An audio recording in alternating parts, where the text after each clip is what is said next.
The banking Guru channel में आपका स्वागत है। करूर व्यासा बैंक जून 25 क्वार्टर के जो आज क्वार्टरली नंबर्स रिलीज हुए हैं उन्हें एनालाइज करते हैं। सबसे पहले तो बोनस 1:5 का बोनस उन्होंने दिया है 5 शेयर के अगेंस्ट एक शेयर का bonus. That's good. That indicates the confidence of the management कि वो बैंक की परफॉर्मेंस के बारे में, फ्यूचरिस्टिक परफॉर्मेंस के बारे में कितने कॉन्फिडेंट है। अदरवाइज बोनस का बहुत ज्यादा महत्व नहीं होता। उनका जो शेयर प्राइस होता है to that extent record date को एडजस्ट हो जाता है, बहुत ज्यादा फर्क नहीं पड़ता। जैसे हमने पहले भी एक्सप्लेन किया था, जो टोटल रिजर्व्स होते हैं उसमें से ही फ्री रिजर्व्स में से बोनस दिया जाता है। एक एंट्री वहां से निकाल के शेयर कैपिटल में ऐड कर दी जाती है। That is what the book entry for the bonus. तो ये तो हो गया बोनस के बारे में।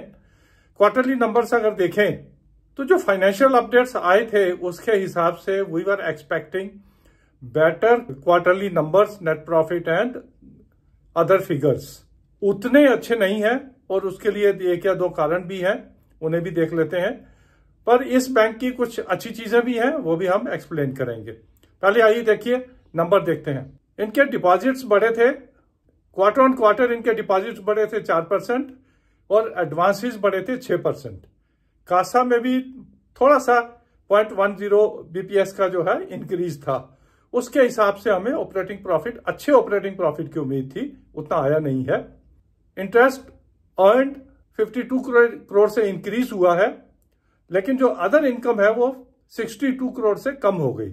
इस कमी की वजह से इनका जो ऑपरेटिंग प्रॉफिट है वो इफेक्ट हुआ है। तो टोटल इनकम जो है 10 करोड़ से इनकी कम हो गई quarter and quarter. Expenditure side अगर देखें तो इन्होंने कवर करने की कोशिश की है।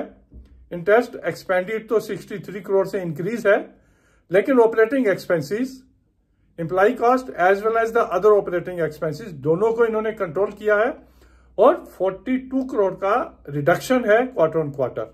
ओवरऑल टोटल एक्सपेंडिचर 20 करोड़ से इंक्रीज हो गया।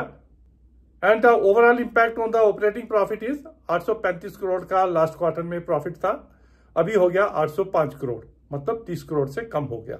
वो कहां से कम हुआ? जैसा हमने बताया, मेनली अदर इनकम जो थी वो इनकी कम हुई, जो मोस्ट ऑफ द बैंक्स की फी इनकम की वजह से फर्स्ट क्वार्टर में कम हो जाती है। आगे चलते हैं।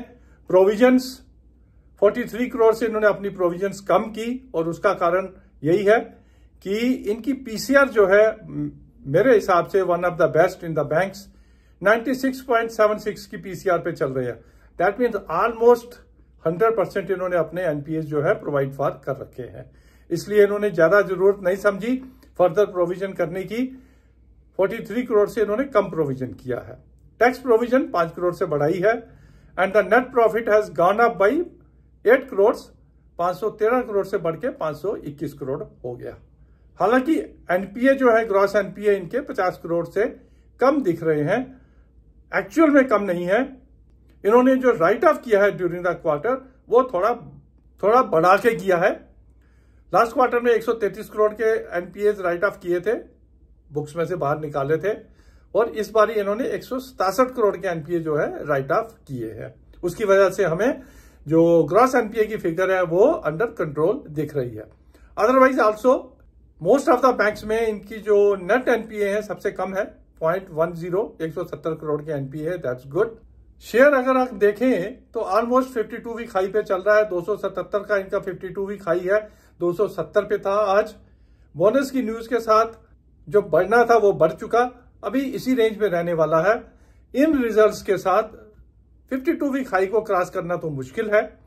अगले क्वार्टर्स में अच्छे रिजल्ट्स के साथ वी होप कि ये इसे भी क्रॉस कर लेगा। 6 महीने में 20% की रिटर्न और 3 महीने में 21% की रिटर्न ये शेयर दे चुका है। इस क्वार्टर में फ्लैट रिटर्न रहने की उम्मीद है, लेकिन आगे आने वाले क्वार्टर्स में से दिसंबर और मार्च में ये अच्छा चलेगा। तो अगर आपके पास है तो इसके शेयर को रख के चलिए, लॉन्ग टर्म के लिए अच्छी रिटर्न आप एक्सपेक्ट कर सकते हैं। We have full confidence in the management and the CEO of Karur Vysya Bank. Thank you.